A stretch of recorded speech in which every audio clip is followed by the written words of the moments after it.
मग शेवटी त्यांच्याशी सविस्तर सगळी चर्चा झाल्यानंतर मला परवा दिवशी आदरणीय पवार साहेब यांचा निरोप आला की उद्या आपण सिल्वर ओकला मला भेटायला या। यापूर्वी वसंतदादा शुगर इन्स्टिट्यूटची आमची जी बैठक होती नियामक मंडळाची, त्या बैठकीच्या वेळेस पण त्यांनी मला विचारलं होतं की तुम्ही राजकीय भूमिका काय घेणार आहे। पण त्यावेळेस काही विस्ताराने चर्चा या मुद्द्यावर झाली नाही। पण काल पवार साहेबांच्या बरोबर जवळजवळ 1.5 तास सविस्तर चर्चा झाली। त्या बैठकीला खासदार सुप्रियाताई सुळे पण उपस्थित होत्या।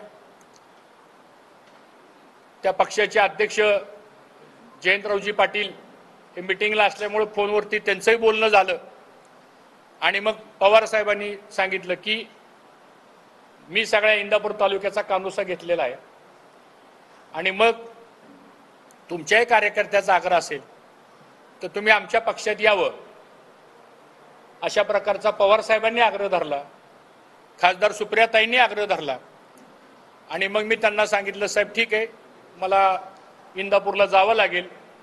आता सगळ्यांना एकदम तर काय मी लगेच सगळ्यांना एकदम बोलवू शकत नाही।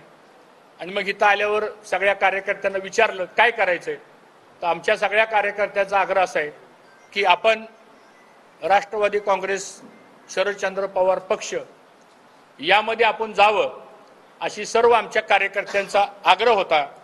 आणि मी आज